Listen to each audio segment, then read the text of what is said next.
저는 결혼 1년 차 맞벌이 부부의 아내입니다. 벌이는 둘 다 비슷해서 공동통장을 만들어서 사용하고 있어요. 아직 아이는 없고요.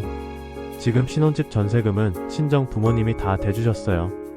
친정 부모님은 노후도 어느 정도 준비돼 있고 집도 있고 차도 2대 있고 가끔은 자잘하게 용돈도 챙겨주시고, 물론 저희도 받기만 하는 게 미안해서 여행 가실 때 챙겨드리거나 기념일엔 선물도 드리죠.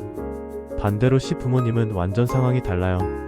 예전에 주식으로 꽤 큰 금액을 날리셨다고 하고 지금은 임대주택에 차도 할부금 남아있고, 그런데 소비는 엄청나요.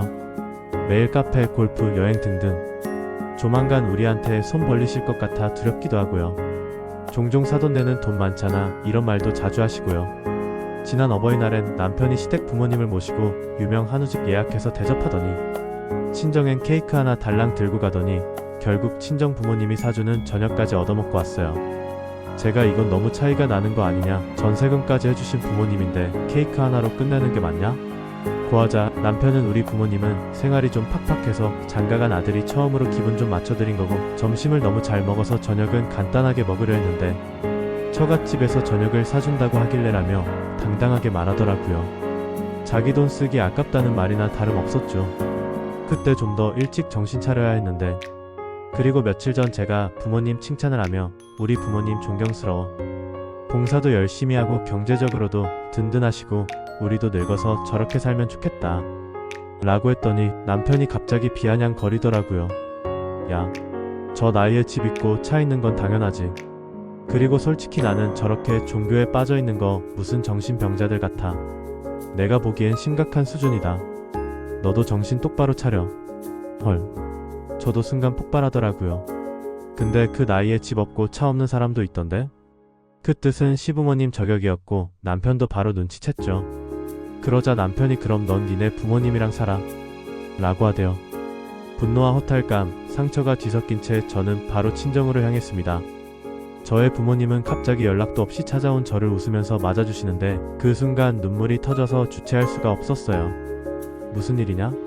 고 묻는 부모님께 차마 남편이 엄마 아빠를 정신병자 같대 라고는 말 못하고 그냥 남편이랑 너무 안 맞는 것 같아요. 그냥 헤어지는 게 맞는 것 같아요 라고만 했습니다. 계속 울자 부모님은 더 묻지 않고 그저 안아주시며 제 머리를 쓰다듬어 주셨어요. 남편은 이후 연락도 없더군요.